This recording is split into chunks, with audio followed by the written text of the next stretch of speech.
Tunay na isang pribilehiyo na tayo ay makapag-aral ng salita ng Diyos at tayo po ay nasa libro ng Mateo. Ang pag-aaral natin sa hapon na ito ay kukunin natin, isasara natin ngayong hapon na to ang Mateo 22, Matthew 22. At ang mga talata na ating pag-aaralan ngayong hapon ay Mateo 22, 41 hanggang 46. Matthew 22 verse 41 hanggang 46. Pinamagatan natin ang ating pag-aaral ngayong hapon na ito, Hesukristo, Diyos, Tao, at Tagapagligtas. Hesukristo, Diyos, Tao, at Tagapagligtas. Maaari ko po ba kayo anyayahan? Tayo po ay tumayo at basahin natin ang salita ng Diyos. Ako po, mga kapatid, ay bumabasa sa bersyon ng Magandang Balita. Kung ano man po ang inyong bersyon, maaari po kayo sumunod sa ating nakalagay sa PowerPoint. Matthew 22, verse 41 hanggang 46. Tinanong naman ni Jesus ang mga pariseyong nagkakatipon doon. Ano ang pagkakaalam ninyo tungkol sa Kristo? Kanino siyang anak? Kay David po, sagot nila. Sabi ni Jesus, kung gayon, bakit siya tinawag ni David na Panginoon nang nasa kanya ang Espiritu? Ganito ang kanyang sinabi. Sinabi ng Panginoon sa aking Panginoon, maupo ka sa kanan ko hanggang lubusan kong mapasuko sa iyo ang mga kaaway mo. Ngayon, kung si David ay tumawag sa kanya ng Panginoon, paano masasabing anak ni David ang Kristo? Isa man sa kanila'y walang nakasagot at mula nooy wala nang nangahas magtanong sa kanya. Tayo po ay magdasal. Diyos amang makapangyarihan, pinupuri ka namin dahil tunay kayo po ay tapat. Kayo po ay makapangyarihan sa lahat at Panginoon, kayo ay mahabagin. Kayo ay mapagpala sa amin. Panginoon, maraming salamat muli sa hapon na ito. Salamat, Panginoon, sa pribilehiyo na kami ay nakapag-aaral ng banal na salita po ninyo. Aming dasal, Panginoon, na sa pag-aaral namin sa hapon na ito, buksan ninyo ang aming mata, buksan ninyo ang aming isipan at puso, ng aming tunay itong maintindihan. At Panginoon, hindi lang po maintindihan, aming maisabuhay ang lahat ng katotohanan at sa inyong pagpapala, aming bahagi ito sa aming pag-alis dito. Panginoon, aming dasal na kami ay maging tapat lamang sa iyo. Aking dasal, Panginoon, na ako'y maging tapat lamang sa banal na salita mo. At ang lahat ng ito'y tinataas namin sa ngalan ng inyong anak, Panginoong Jesus. Amen. Magsiupo po tayong lahat. Hesukristo, Diyos, Tao, at Tagapagligtas. Mga kapatid, bago po tayo mag-umpisa, maaari ko po ba kayong tanungin? Akin ko po kayong tatanungin, sino po ba para sa inyo ang Panginoong Hesukristo? Sino po ba para sa inyo ang Panginoong Hesukristo? Ako po ay nagsaliksik ng kaunti ukol sa pananaw ng ibang mga tao at grupo kung sino para sa kanila ang Panginoong Hesukristo. Isang grupo ay sinabi siya ay isang ordinaryong tao na pagdating ng 30 anyos ay tinanggap niya ang pagiging Kristo. Ito ang sinabi ng grupo na to. Mayroon namang isang grupo na itinuturo na siya ay isa lamang propeta. Propeta, ngunit hindi katulad nila Moises, hindi katulad nila Mohammed, at sinasabing ang relihiyon niya ay Islam. May isang grupo naman na nagsasabi na si Kristo ay isang kaluluwang namulat na. At ang bawat tao ay maaaring abutin ang inabot niya. Yun ang sinasabi ng ibang grupo. May ibang grupo naman na sasabihin na ang Panginoong Hesukristo ay isang matinding guro. At hanggang dun na lamang po.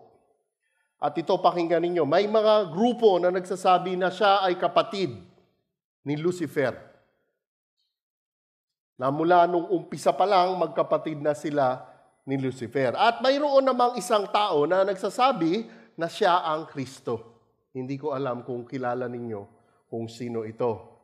Kaya nga akin muling tatanungin sa inyo, mga kapatid, sino ang Panginoong Hesukristo para sa inyo? Sino po ang Panginoong Hesukristo? Dahil ngayong hapon po na ito, ating makikita na ang Panginoong Hesukristo ay Diyos, tao, at tagapagligtas. Mabilis na pagbabalik tanaw lamang po. Itong mga nakaraang linggo, tayo ay nasa libro ng Mateo 22. At ang nangyari dito ay patapos linisin ng Panginoong Hesus ang templo. Ano po ba ang nangyari? Di ba? Siya ay tinanong ng mga pinuno, ng mga pariseyo, ng mga namumuno ng templo. Kaninong otoridad at bakit mo ginagawa ang mga ito? At sinabi nga ng Panginoong Hesus, sasagutin ko kayo kung sasagutin ninyo ang tanong ko. At hindi nila sinagot ang tanong ng Panginoong Hesukristo. At matapos noon, nagplano ang mga namumuno, ang mga pariseyo, ang mga skriba, kung paano nila iipitin sa pananalita ang Panginoong Hesukristo. Pinadala nila ang mga disipulo nila kasama yung mga Herodians. Ano nangyari? Nabaliktad. Sila ay natalo. Hindi sila nakontento, pumunta na rin ang mga Saduceo. At ano ang nangyari? Muli sila ay natalo. At hindi nagtapos sa pangatlong pagkakataon ay nandoon ang isang abogado, ang isang matinding skriba. At ano muli ang nangyari? Sila muli ay natalo. At sa pagkakataon na ito, matapos ilang beses mabigo ang mga namumuno at ang mga pariseyo na hulihin at ipitin sa pananalita at turo ang Panginoong Hesukristo, pakinggan po naman ninyo ang mga nangyari dito. Hahatiin po natin sa dalawang bahagi ang ating pag-aaral. Ang unang bahagi, ang katanungan at kapaliwanagan. Verse 41 hanggang 45. At ang ikalawang bahagi, ang tugon at pagtanggi. Verse 46. Umpisahan na ho natin pag-aralan ang verse 41. Tinanong naman ni Jesus ang mga pariseyong nagkakatipon-tipon doon. Habang ang mga pariseyo po ay nagtitipon-tipon, marahil sila po muli ay nag-uusap. Marahil sila ay muling nagpaplano kung paano nila huhulihin sa turo ang Panginoong Hesukristo. Ngunit ano po ang nangyari? Ang Panginoong Hesukristo naman ay may mga tinanong sa mga namumuno at sa mga pariseyo. Sila ay tinanong sa verse 42, ano ang pagkakaalam ninyo tungkol sa Kristo? Kanino siyang anak? Kay David po, sagot nila. Okay, tinanong sila ng Panginoong Hesus ukol sa Kristo. Tingnan po ninyong mabuti, hindi po sila tinanong ng diretsyo tungkol sa Kanya. Ngunit ganito po ang tinanong niya. Ano ang pagkakaalam ninyo tungkol sa Kristo? Kanino siyang anak? Okay, tingnan po muna natin, ang salitang Kristo, sa salitang Greko, ito ay Christos. Ano ho ibig sabihin nitong salitang Kristo sa Greko? Ang ibig sabihin po nito ang hinirang, ang pinili. Sa English, the anointed one. Ang salitang Christos ay isang salita na makikita po ninyo sa bagong tipan. Ang bagong tipan ay orihinal na nakasulat sa salitang Greko. Ang lumang tipan ay nakasulat sa salitang Hebreo. Ang salitang Christos ay isang salita na makikita ninyo sa bagong tipan. At ang salitang Kristo ay pareho ng salitang Mesaya sa lumang tipan. Sa bagong tipan ito ay Kristos, sa lumang tipan ito ay Mesaya. Kaya't sila ay tinanong ng Panginoong Hesus na parang ganito, sa inaantay ninyong Mesaya, sa inaantay ninyong Kristo, kanino siyang anak? Agad-agad na sinagot nila, kay David po, anak ni David. Sa English, the son of David. Para sa mga Hudyo, ang tanong na ito ay sobrang daling sagutin. Kaya nga nung sinagot nila ito, parang sabi nila, kala mo, hindi namin alam, anak ni David. Okay, tingnan at pag-aralan po nating mabuti ito kung bakit ganito. Bakit ang tawag nila anak ni David? Naniniwala po ang mga Hudyo na ang sinabi nilang anak ni David ay okay na po. Ngunit sa totoo lamang po, ang sagot na ito ay hindi kumpleto. Ang pagkakaalam nilang anak ni David, ang Kristo, ay kulang-kulang po. At dahil kulang-kulang po ito, ang kaalaman nila ay mali na po. At makikita po ninyo iyan mamaya sa ating turo.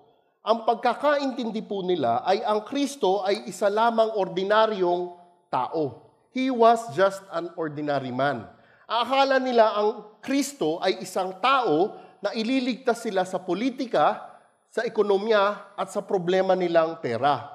Ang akala nila ang Kristo ay tao, man, human, katulad nila Moises, nila Joshua, nila David. Kaya nga't napakabilis nilang sinagot ang tanong ng Panginoong Hesukristo na anak ni David. Para sa kanila, napakadali ng tanong na ito. Ngunit, di po talaga nila nalalaman, di po nila naiintindihan ang ukol sa Kristo at ang buong katotohanan ukol sa Kristo. Kaya't dahil sa pagpapala at grasya ng Panginoong Hesus, sa pag-aaral natin sa hapon na ito, ipaliliwanag niya ang ukol sa Kristo na inaantay nila. Grabe talaga ang pagpapala at grasya ng Panginoong Hesus. Kahit na iniipit siya, kahit na ini-entrap ang Panginoong Hesus, ganun pa rin ang patuloy na pagtuturo niya sa kanila. Kaya't ang sinagot nila kay David, anak ni David, ang Kristo ay anak ni David. Kung tatanungin ninyo ang isang Hudyo, maging sa panahon natin ngayon, kung kaninong anak ang Kristo, ganon din ang sasagutin nila. Sasabihin nila ay anak ni David. Ang tanong, saan nila nalaman? Saan nila ito natutunan? Ang mga nagtuturo po sa kanila nitong katotohanan ito ay ang mga eksperto ng banal na kasulatan nila. At ano ang tawag sa mga eksperto na ito? Ito ang mga tinatawag na skriba. Sa Marcos 12, talata 35, makikita po ninyo. Ito po yung parallel passage na pag-aaral natin sa hapon na ito. Habang si Jesus ay nagtuturo sa templo, sinabi niya, bakit sinasabi ng mga tagapagturo ng kautusan na ang Kristo ay anak ni David? Makikita ho ninyo doon, mga tagapagturo ng kautusan. Ito yung mga sinasabing eksperto, mga skriba, na nagtuturo ng kautusan nila. Sila ang nagtuturo na ang Kristo ay anak ni David. Kaya't kung makikita po ninyo, ito ang tinuturo sa kanila ng mga skriba nila. Ang tanong naman, kung saan kinukuha ng mga eksperto, ng mga skriba ang itinuturo nila? Saan nanggagaling ang tinuturo ng mga eksperto na to, ng mga skriba na ito? Kinukuha po nila ito, saan? Sa banal na kasulatan nila. Yung banal na kasulatan nila ay lumang tipan po natin. Tingnan po natin ang ilang talata sa lumang tipan po natin at sa banal na kasulatan nila kung saan nila nakikita ang katotohanan na ito. Ikalawang Samuel, chapter 7, verse 12 up to 13. Sa ikalawang Samuel, kabanata 7, makikita po ninyo ang pangako ng Panginoong Diyos kay David. Okay? This is God's promise to King David. 2 Samuel, verse 7, 12 to 13. Basahin ko po ito. Sinasabi sa verse 12, pagkamatay mo, isa sa mga anak mong lalaki ang hahalili sa iyo bilang hari. At patatagalin ko ang kanyang kaharian. Siya ang magtatayo ng templo para sa akin at sa kanyang angkan magmumula ang maghahari sa aking bayan magpakailanman. Okay. Ito po mga kapatid ang pangako ng makapangyarihang Diyos kay Haring David. Ang mensahe po na ito ay ibinigay kay David na mula sa kanyang angkan ay manggagaling ang tagapagligtas, ang Mesyas. Ngayon, at ang manggagaling sa angkan na ito ay magtatatag ng kaharian ng Panginoong Diyos na walang hanggan. Okay, marahil sa ilan sa inyo na nagbabasa lang ng salita ng Diyos, nag-aaral ng salita ng Diyos, sasabihin ninyo, hindi kaya ang tinutukoy dito ay si Haring Solomon na anak ni Haring David? Alam po ninyo, hindi po tinutukoy sa talata na ito si Solomon. Bakit po? Dahil si Solomon ay hindi naman po tumagal ang kaharian. Hindi po naging ang kaharian niya magpakailanman. Kung titingnan ho nga ninyo, pagkatapos kaagad ni Solomon, nahati yung kaharian. Kaya nga't hindi si Solomon ang tinutukoy ng mga talata na ito. Kaya nga't itong talata sa 2 Samuel 7, pinapakita sa atin dito, itinuturo sa atin dito, ipinapakita ng Panginoong Hesukristo na galing sa pamilya, sa angkan, sa lahi ni David, manggagaling ang Mesaya, ang tagapagligtas.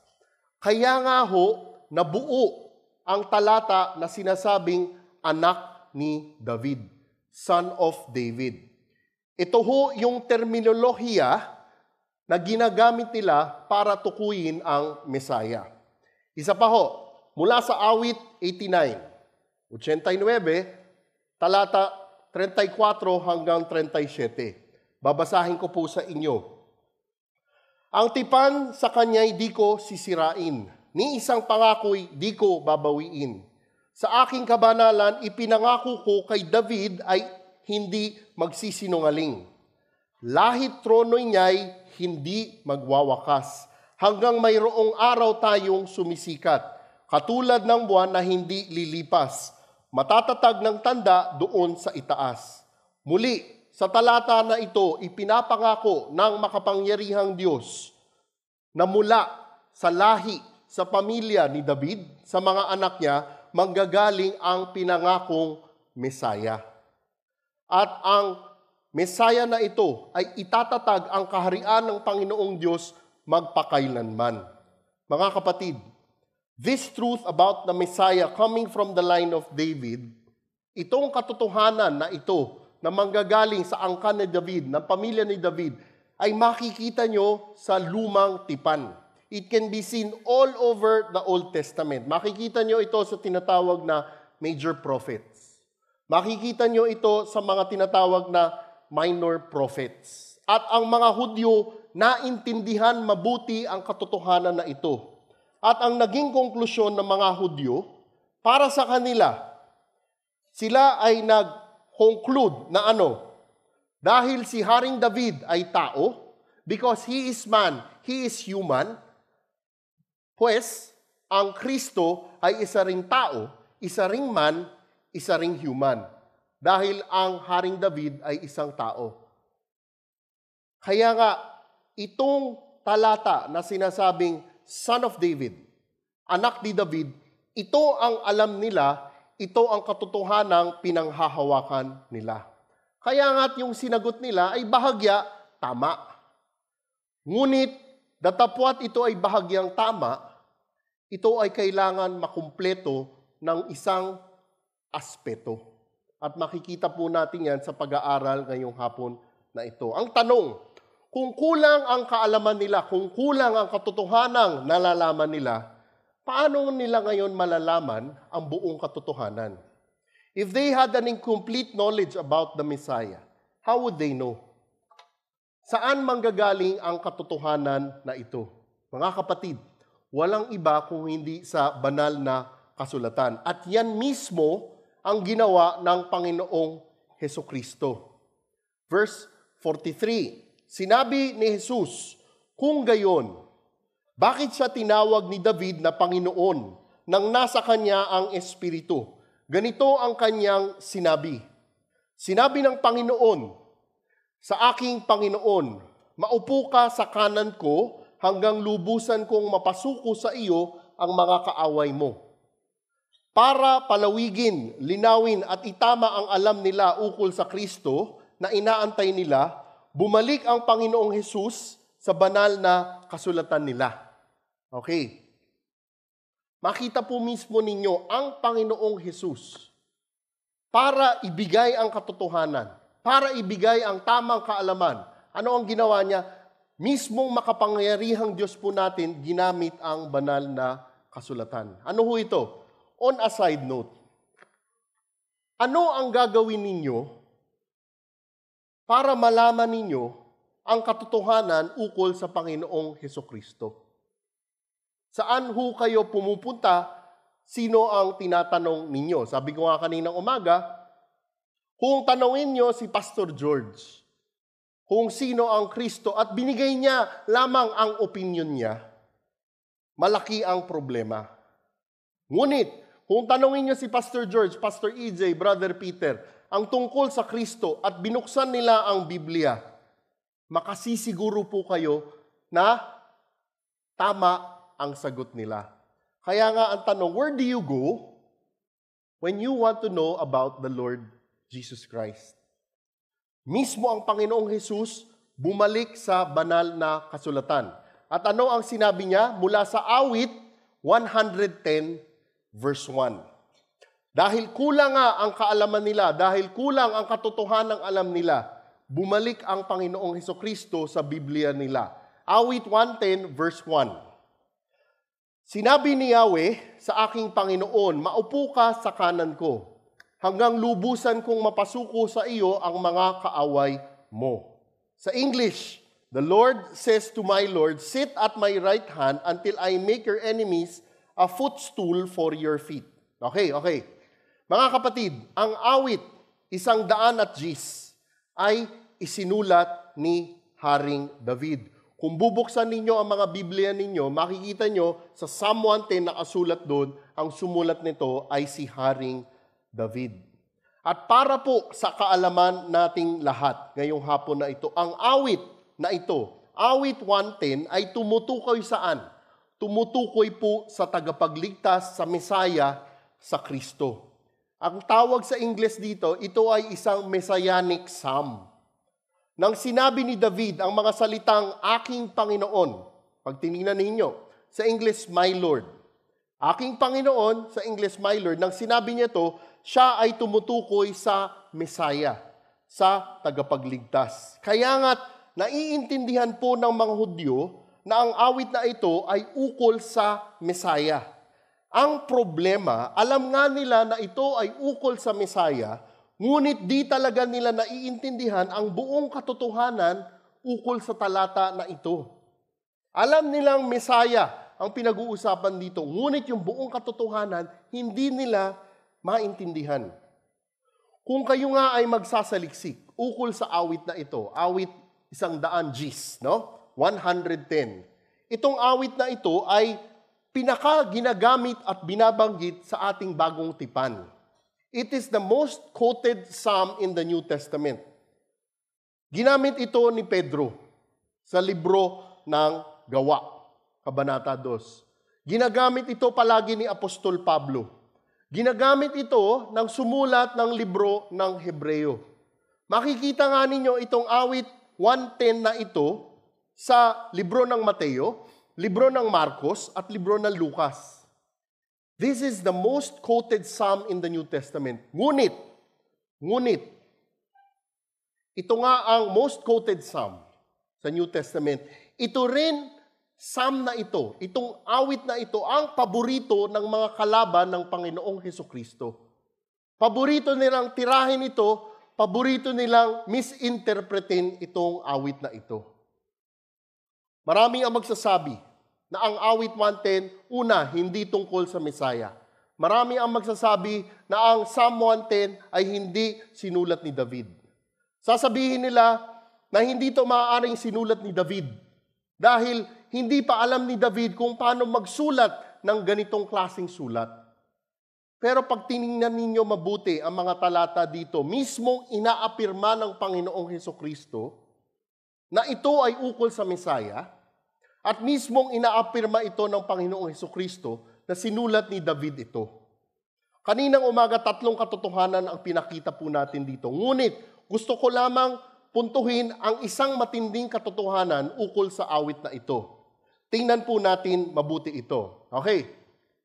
The word Lord. Yeah? The word Lord sa Ingles, Kurios sa Greko. Panginoon. Lord at sa Greko, Kurios in the Greek. ang salitang kurios ay ginagamit sobrang daming beses sa Bagong Tipan. Okay. Pag nakita nyo yung salitang Panginoon sa Bagong Tipan, yung Grekong salitang kurios, pag ginagamit ito, ang ibig sabihin kaagad nito ay ano? Deity. Diyos. Divine. Yun ho ang ibig sabihin ng salitang kurios sa salitang Greko. Kurios would mean divine. Ito mismo ang titulong ginagamit palagi sa Panginoong Hesukristo. Lord Jesus Christ. Kurios. Tuwing siya ay tatawaging Panginoon, makikita nyo sa orihinal na salita ang salitang kurios. Ito pa ho. Kung babalik po kayo sa lumang tipan, okay? Ang katapat ng salitang kurios sa Hebreo ay ang salitang Adonai. Okay? Salitang Adonai. Kung meron ho kayong tinatawag na concordance, tingnan ninyo yung salita sa awit 110. Yung ginagamit na isang salita doon, Lord, Panginoon, ay salitang sa Grekong Adonai. Now, ito ang equivalent ng salitang kurios sa Hebreo, Adonai. At ano ang ibig sabihin ng salitang Adonai? Ganun din ho. Pag ginagamit ang salitang Adonai, ang ibig sabihin ho nito ay deity, God, divine. Ang salitang Adonai ay ginagamit kung saan-saan sa lumang tipan. It's one of the words used in the Hebrew language to pertain to God. Tingnan ho ninyo sa Genesis 15. Gagamitin ko ho yung English na version. Okay? Genesis 15, verse 1 up to 2. After these things, the word of the Lord came to Abram in a vision, saying, Do not fear, Abram. I am a shield to you. Your reward shall be very great. Verse 2, Abraham said, O Adonai God. O Lord God. Ang ginamit na salita sa Lord, sa Panginoon, ay ang Hebreyong salitang Adonai. Okay. Tingnan ho naman ninyo sa Deuteronomio 10, talata 17. Sapagkat si Yahweh na inyong Diyos ay Diyos ng mga Diyos, Panginoon ng mga Panginoon, makapangyarihan at kakilakilabot, walang itinatangi at hindi nasusuhulan. Pag tiningnan ho ninyo sa orihinal na salita ito sa Hebreo, ang mga salitang ginamit dito ay Yahweh at Adonai. Yung sinasabing Yahweh na inyong Adonai. Ito ho ang sinasabi sa mga talata na ito. Mula sa Henesis hanggang sa libro ng Malakay, sa lumang tipan, makikita ninyo ang salitang Adonai. Ang lumang tipan ay magkakaroon ng napakaraming mga talata na nasa loob niya ang salitang Adonai. Ang salitang Adonai ay nagsasabi ukol sa salita na Panginoong Diyos. Kaya nga, nang sinabi ito dito ng Panginoong Hesukristo, verse 43, di ho ba, ang tanong niya sa kanila, kaninong anak ang Kristo? Ang sabi nila, kay David po. Anak ni David. Sinabi ng Panginoong Hesus sa verse 43, sabi ni Jesus, kung gayon, bakit siya tinawag ni David na Panginoon nang nasa kanya ang Espiritu? Ito ho ang tinanong niya sa kanila. If the Christ is only David's son, how come David called him Lord in the Spirit? Ang tinanong ng Panginoong Hesus dito ay kung sinasabi nilang ang Kristo ay anak ni David, at dahil ang sinabi nila na Kristo ay mula sa angkan ni David, sumakatwid ang sabi nilang Kristo ay isa lamang tao. Bakit kung gayon ang tawag ni David sa Kristo ay Panginoon? How is it then that David calls him Lord, Adonai, God, deity? Kaya't mga kapatid, makikita natin sa talata na ito na ang tagapagligtas, ang Mesaya, ang Kristo ay mismong Panginoong Diyos. Sabi nga ni Brother Peter sa akin before, na dapat ito sana ang titulo natin, God is our Messiah. Na hindi nila alam, hindi nila nakita. Mula sa aral na ito, makikita natin, tunay ang Panginoong Hesus ay 100% tao. Dahil galing siya sa angkan ni David. Ngunit, tunay na makikita rin natin dito sa mga talata na ito, siya ay 100% Diyos. 100% God, 100% man. Dahil tinawag siya ni David na Panginoon, Adonai. Pinapakita sa mga talata na ito na inaapirma ng Panginoong Hesukristo na ang Messiah ay tunay na Diyos. The Lord Jesus teaches that Messiah is truly God because the Lord said to my Lord, Yahweh said to Adonai. Ito po ang isa sa pinakamahalagang turo na makikita po natin sa talata na ito. Nang ito ay binanggit at sinabi ng Panginoong Hesukristo.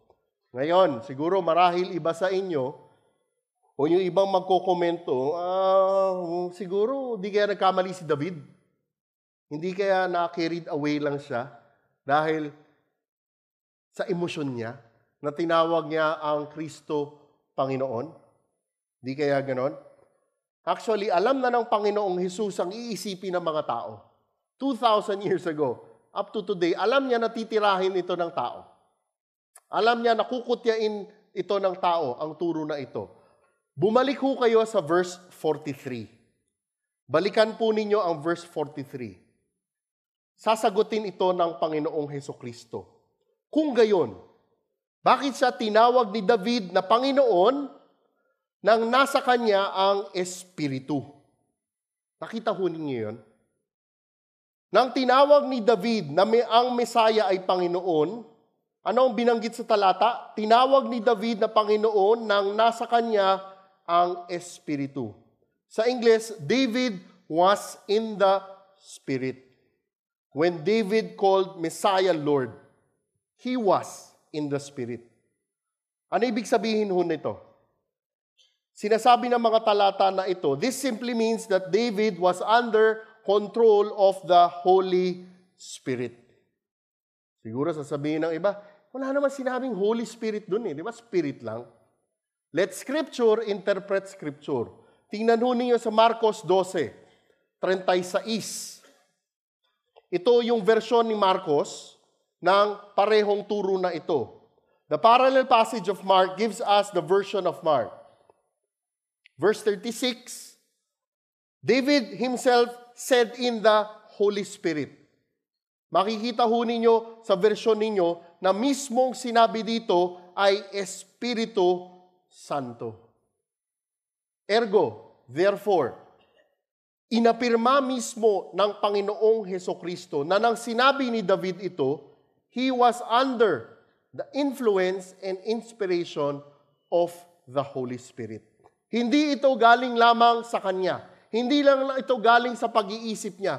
Ngunit nung sinabi mismo ni David ito, nang tinawag ni David ang Messiah, ang tagapagligtas na Panginoon, it was divinely inspired by God Himself through the Holy Spirit. David was under control of the Holy Spirit. Kaya't kung babalik tayo sa verse 44, sinabi ng Panginoon, sa aking Panginoon, maupo ka sa kanan ko, hanggang lubusan kong mapasuko sa iyo ang mga kaaway po. Ano ang ibig sabihin ng talatang ito? Ano ang ibig sabihin po ng mga salita rito? Ang ibig sabihin po nito ay ang makapangyarihang Diyos, ang Yahweh, ang Panginoon ng Israel, ay idinideklara ang posisyon, ang pwesto ng Messiah.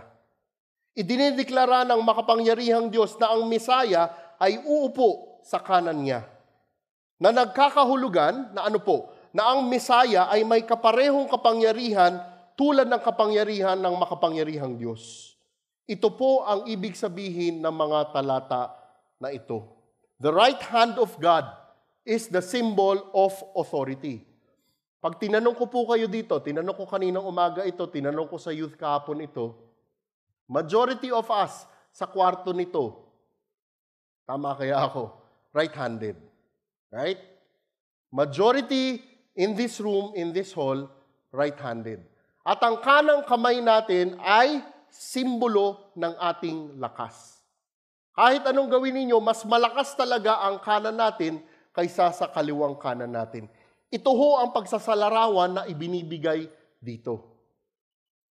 When Messiah would be sitting at the right hand of God, the passage is telling us that Messiah is given the same authority and power by God Almighty.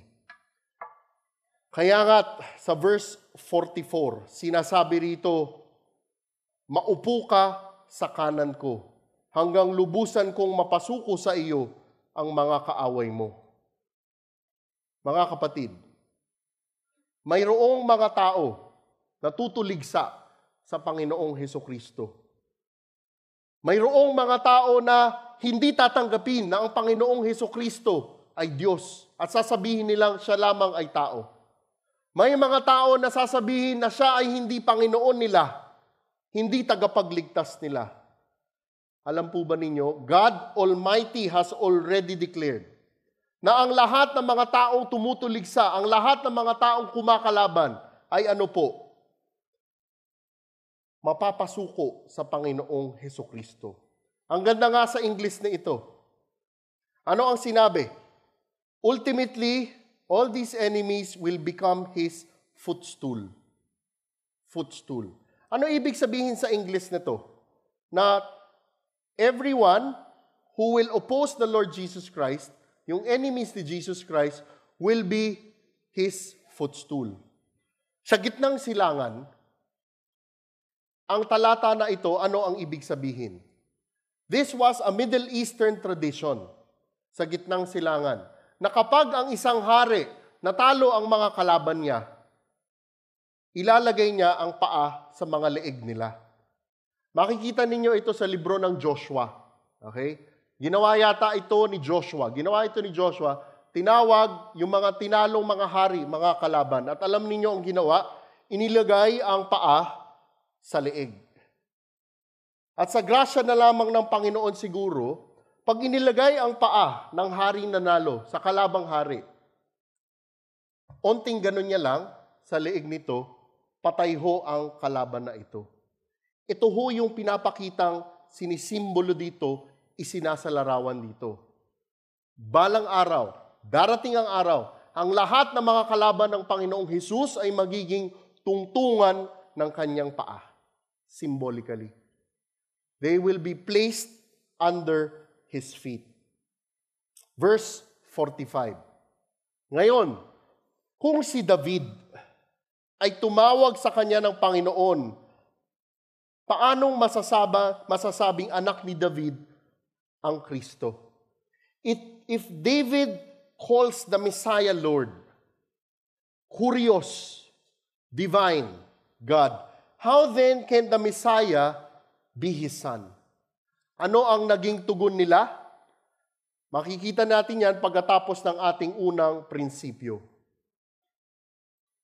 Ang ating unang prinsipyo, ang salita ng Diyos ay malinaw na nagpapaliwanag at nagtuturo ng mga katotohanan ukol sa Panginoong Hesukristo. Ang salita ng Diyos ay malinaw na nagpapaliwanag at nagtuturo ng mga katotohanan ukol sa Panginoong Hesukristo. Maari ko po ba kayo muling tanungin? Sino para sa inyo ang Panginoong Hesukristo?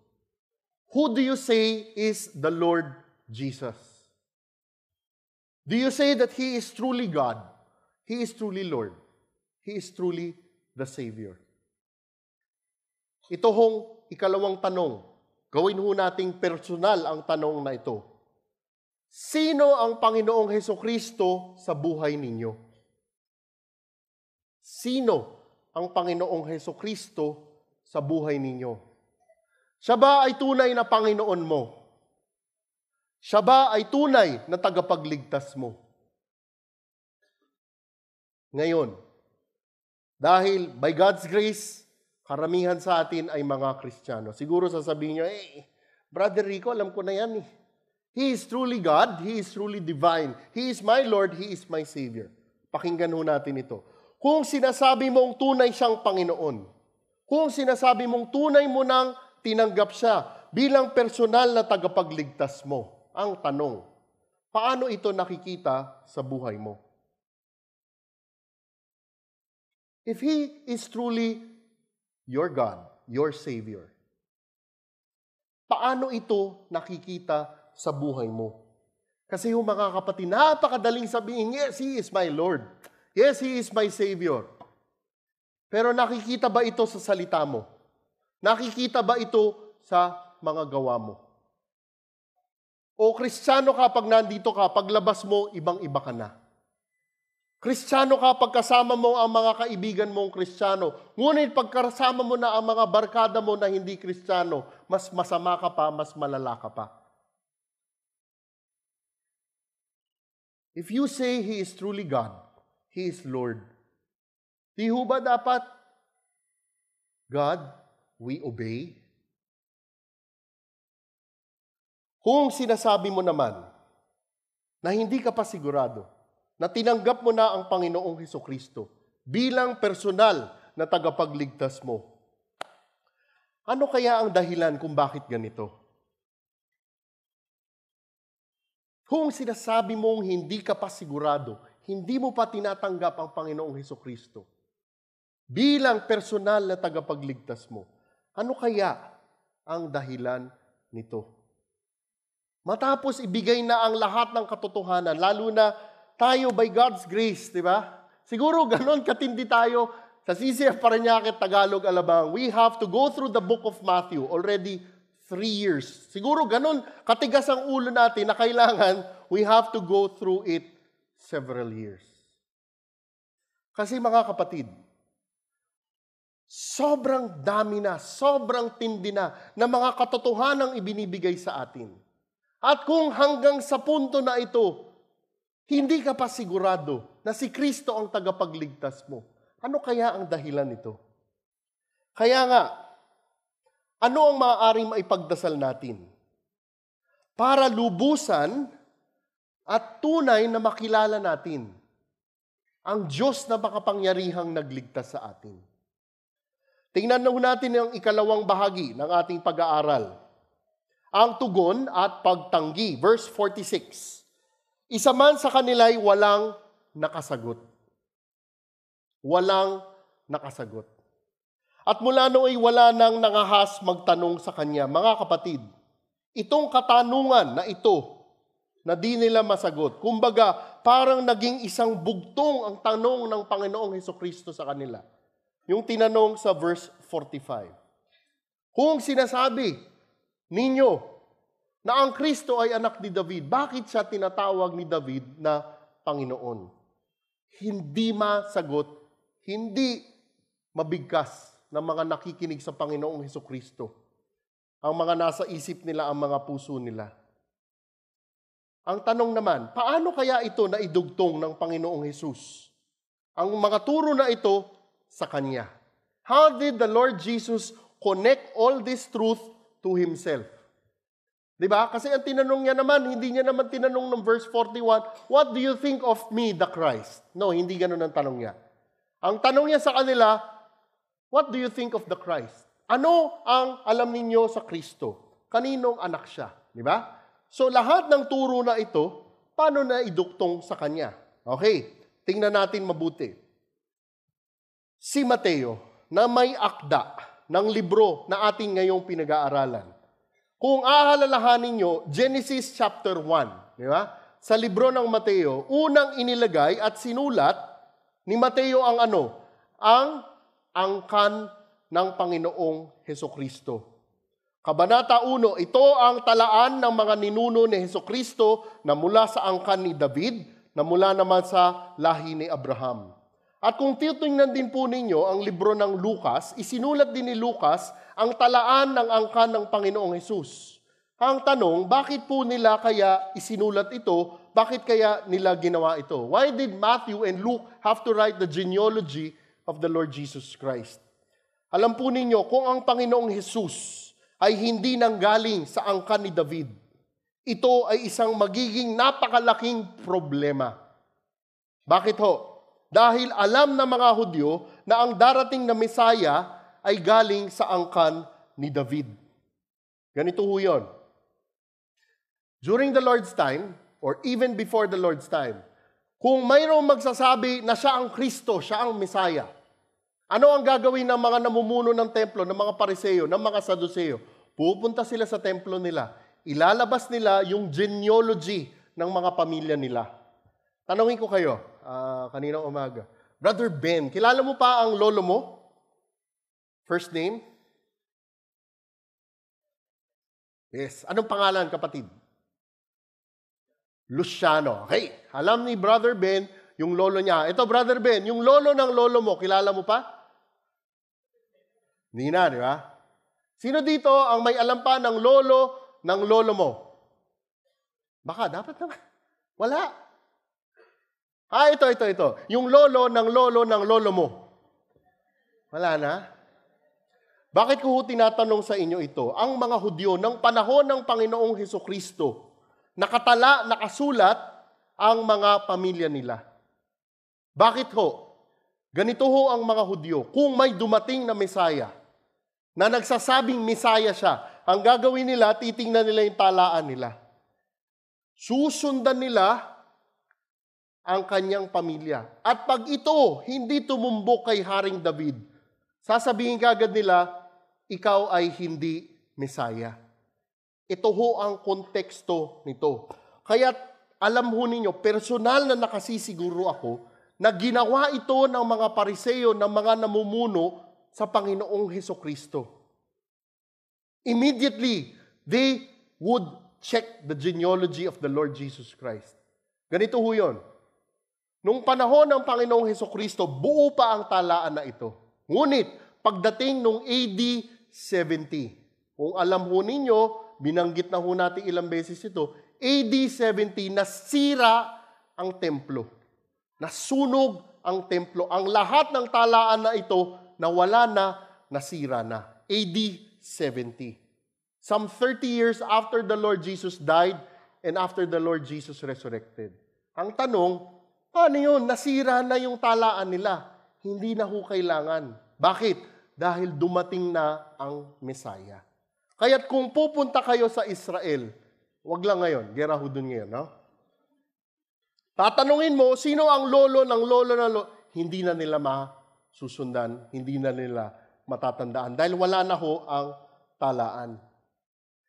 Kaya nga't nakatitiyak po ako na ginawa ito ng mga Pariseo, ng mga namumuno ng templo sa Panginoong Hesukristo. At alam po ninyo, nung sinek nila ito, makita nila ito, pareho ang ama niya, si Jose, at ang ina niya na si Maria, galing sa angkan ni David. Kaya nga, ito ang isang unang ebidensya na tunay ang Panginoong Hesukristo ay Mesaya. Okay, meron na sila sa genealogy. Ikalawa, nakita nila, nabalitaan nila ang mga milagrong ginagawa niya. Just a few days before this, Wednesday ito. Yeah? Wednesday ito. The day before, itong kwento na ito. And the day before, the Lord Jesus was healing all kinds of diseases. They saw the miraculous works of the Lord Jesus. Second evidence. Third evidence. Narinig nila ang mga turo niya. Sinabi nga sa kabanata na ito, na matapos marinig ng mga tao ang mga turo ng Panginoong Hesukristo, anong sinasabing ginamit ng mga salita sa Ingles? They were astonished. They were amazed. That's the third evidence. Ang tanong, sapat na kaya ang ebidensya para maniwala sila? Sapat na. Kahapon nga dun sa youth sa Parañaque, pinag-uusapan namin ng mga youth, no? Sabi ng isa, wow, grabe yung mga Pharisees, no? Hindi pa sila naniwala. Sagot yung isang youth, mas grabe tayo. Hawak na natin ang Biblia. And yet, people reject. Maging ang mga Kristiyano nga bubuksan lang ang Biblia pag linggo. Di ba? Kaya pinagsasabihan kami ni Pastor EJ, lagay niyo sa PowerPoint. Pag nasa PowerPoint na, hindi ko naririnig, wala na. We have the complete Word of God. Katulad ba tayo mga nasa verse 46? Isa man lang sa kanila'y walang nakasagot at mula nooy wala nang nangahas magtanong sa kanya. It simply ended there.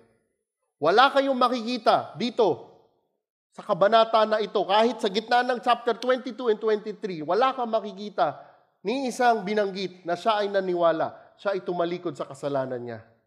In fact, a few days after this, ano ang ginawa nila? Pinatay niya siya. Proof that they rejected the Lord Jesus Christ.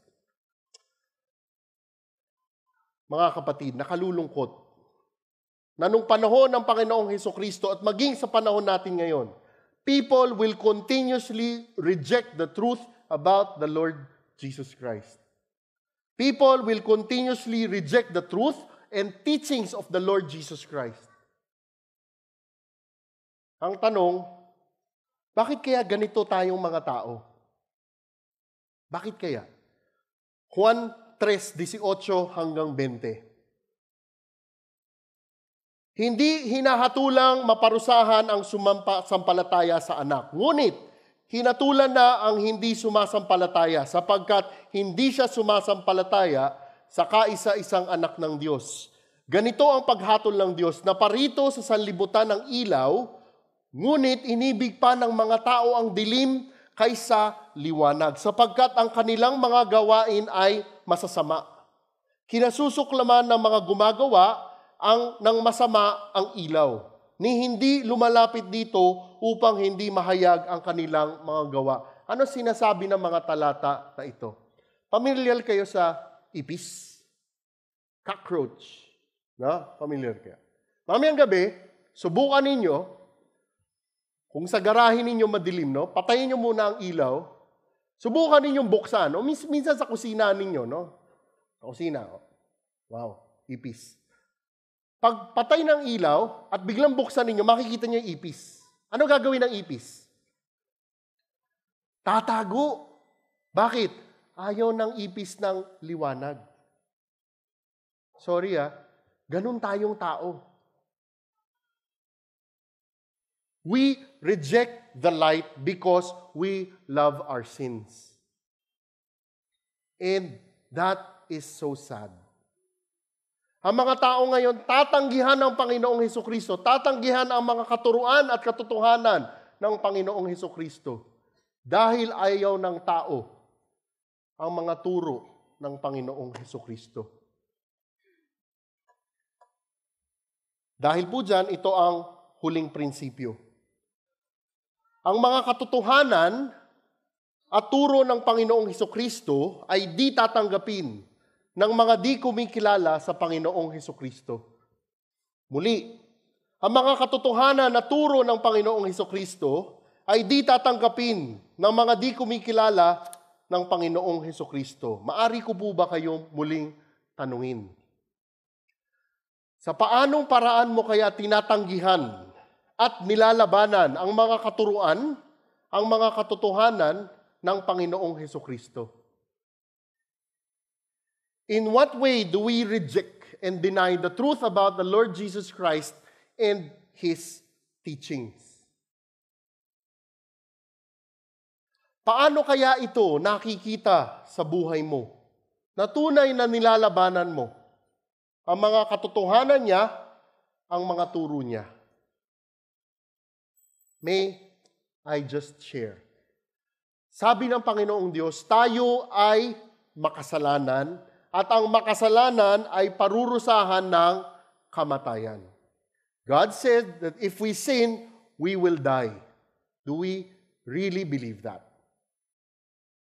May mga magsasabing, hindi siguro totoo yun. Can I give you a proof? That if we sin, we die. Kung tayo ay magkasala, tayo ay mamamatay. Can I give you a proof? May kilala pa ba kayong tao na 1,000 taon na, buhay pa? Wala. O, sige. Balik. 500 years old, buhay pa. Ay, wala. 200. Wala pa rin. 150. O siguro merong 120. No, maybe. I assure you, that person will also die. Bakit? Yaan ang sinabi niya. Kung tayo ay magkasala, tayo ay mamamatay. Yung unang pangako niya. Isa pang pangako. Kung tayo ay magkakasala, hindi lang pisikal na kamatayan, ngunit espiritual na kamatayan. Kung tinutupad niya ang pisikal na kamatayan, gayon din tutuparin niya ang espiritual na kamatayan. When God says it, He will really do it. Huwag nating baguhin, huwag nating palitan ang salita ng Diyos. Ayaw tanggapin ng tao na may impyerno. Sinabi na ho ng salita ng Diyos. Sinabi niya na tayo ay magkasala, tayo ay mamamatay. At sinabi rin niya na sa sarili nating gawa, sa sarili nating lakas, hindi natin kayang iligtas ang sarili natin. Dahil ang kaligtasan ay pagpapala na galing sa Diyos. Salvation is by grace, not by works. Kung sinasabi mo na imposible yan, basta gagawa ako ng kabutihan, sinabi na ng libro ng Isaías, ang lahat ng mabuting gawa natin ay parang maruming basahan. Alam ho ninyo, madaling sabihin at tanungin, sino dito ang gustong tumanggap sa Panginoong Hesukristo? Marami ang magtataas ng kamay. Tiyak ho ako. Sino ba naman ang hindi gustong tumanggap? Di ba? Pero alam niyo ho, delikado ho yun. Kasi ho, bago natin tanggapin ang Panginoong Hesukristo, kailangan muna nating tanggapin na tayo ay makasalanan, na parurusahan ng kamatayan, na padadala niya tayo sa impyerno, na sa sarili natin, hindi natin kayang iligtas ang sarili natin. At kung tunay na naintindihan mo na yan, tunay na natanggap mo na yon, doon ka lang lilingon at tatanggap sa Panginoong Hesukristo. Only then will you really accept the Lord Jesus as your Savior. If you truly believe and accept that we are sinners bound for hell.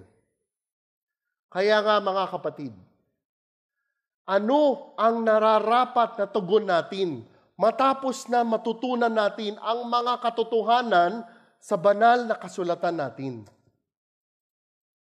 What is our reasonable response?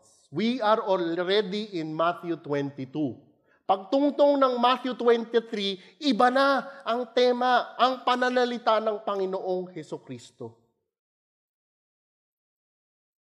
Kaya nga sa ating pag-uwi, ano ang ipagdarasal natin?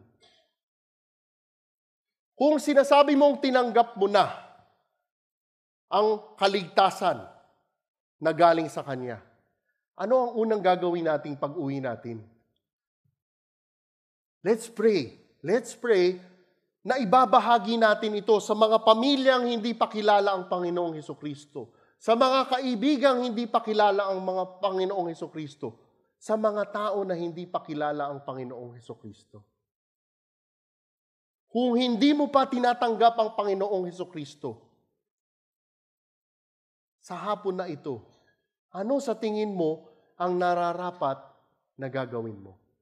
Kaya nga may mga Bible study tayo, breakout groups after this. Kung hindi ka pa malinaw sa kaligtasan mo, lumapit ka sa nagdidisipulo sa iyo. Hingin mo ang paliwanag niya at magdasal ka na tunay na makilala mo, tunay na tanggapin mo ang biyaya at pagpapala ng kaligtasan na galing lamang sa Kanya. Tayo po ay magdasal. Diyos, amang makapangyarihan, pinupuri ka namin dahil tunay kayo po ay tapat. Datapwat kami ay hindi mga tapat. Pinupuri ka namin, Panginoon, dahil kayo po ay mahabagin, kayo po ay mapagpala sa amin.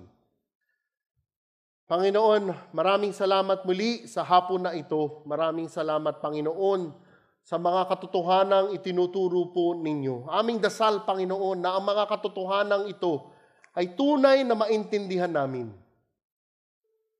Tunay na maisabuhay namin.